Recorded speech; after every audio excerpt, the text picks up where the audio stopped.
Hey everyone, this is David. Welcome back behind the velvet rope. Let's just get right into it today because we are joined by the man himself, the one, the only Mark Geragos.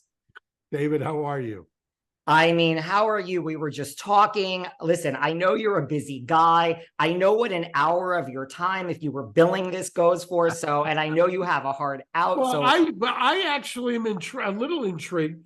Did you ever practice?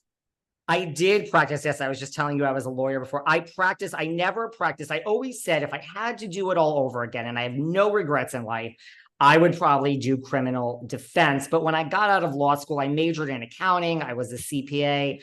I sold out for like, here are all your jobs in corporate tax because you're an accountant, or your jobs are nowhere and you can go work for no money. And yes, although you can make a lot of money, I said, I'm just going to sell out for the money and let me just take the damn corporate job.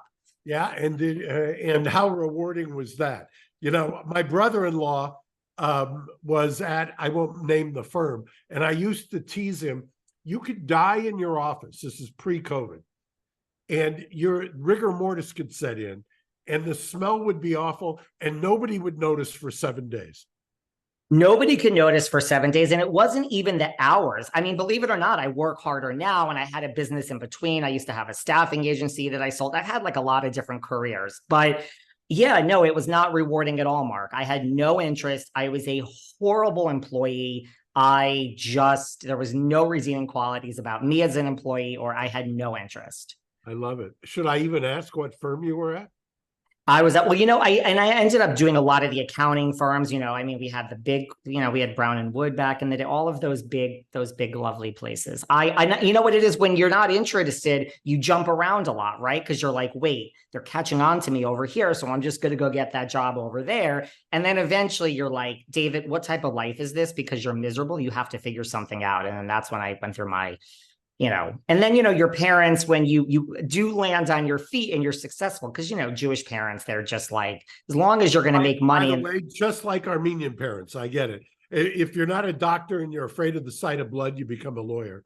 That I had two choices, doctor or lawyer. And then when I quit law, no one wanted to hear from it. And then I eventually fell into staffing and I had a company that was more successful than when I was practicing law. And then my parents were like, oh, this is the best thing you ever did. And I'm like, well, that's not what you said when I quit law. You never wanted to speak to me again. But it all worked out, Mark.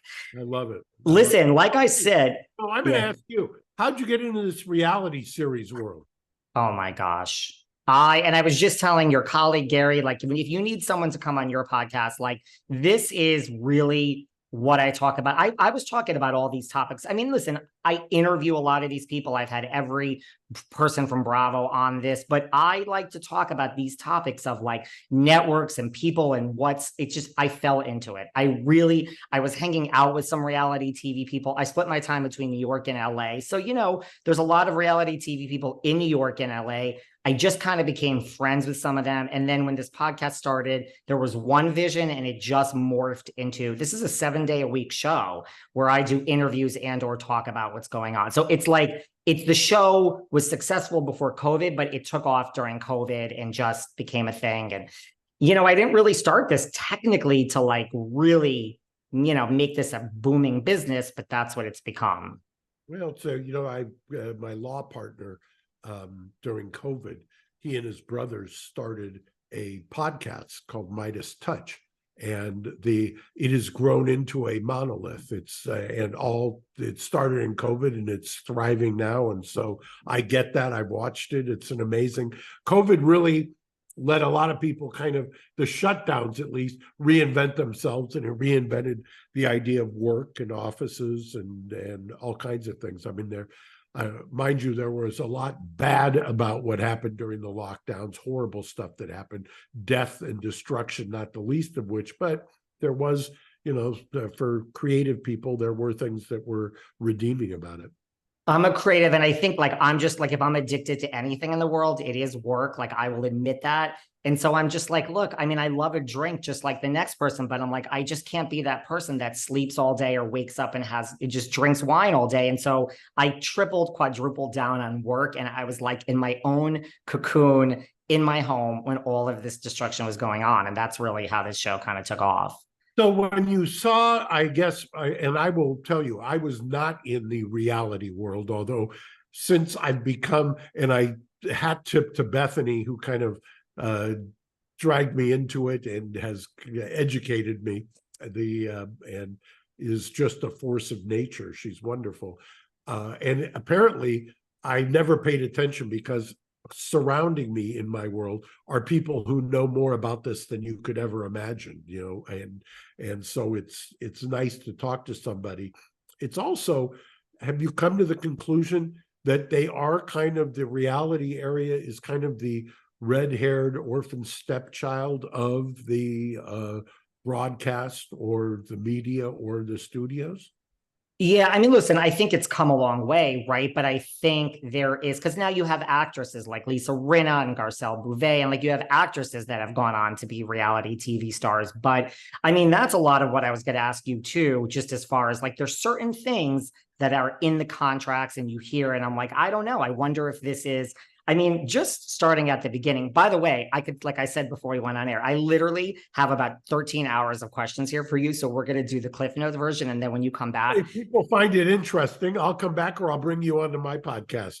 because listen, I mean, nothing, I mean, I'm showing my age now. I was obsessed with the Menendez brothers case growing up. So I want to talk to, I mean, not today, because these people are just saying like, David mentioned Bethany. He mentioned Bethany, stay on that. But I would love to talk about the Menendez brothers. That's so interesting to me. But like, how did you get involved with Bethany? Like, does the phone ring and it's like, my name is Bethenny Frankel. Like, were you aware of Real Housewives and My Bethany? co-counsel, who's I consider a very close friend, Bryan Freedman, and I were talking about it, and Bethany had reached out.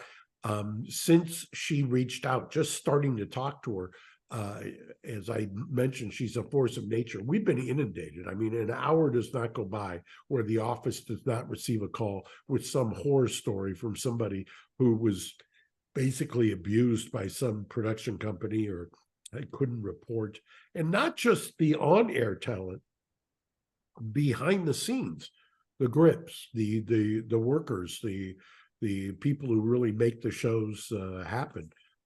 And one of the amazing things that stood out to me, at least initially, was these NDAs, these prohibitive NDAs, which, as you've probably seen, Bryan and I already sent a letter out basically telling them, guys, by the way, time out, take a look. This violates California law on its face. And to their credit, at least, they're now backpedaling on that for a variety of reasons. I don't want to get into the legal nitty gritty, but much of what I've seen here is breathtaking in terms of what has happened, how they've been treated, the lack of protection, the kind of locking people up so they can't talk about what they see or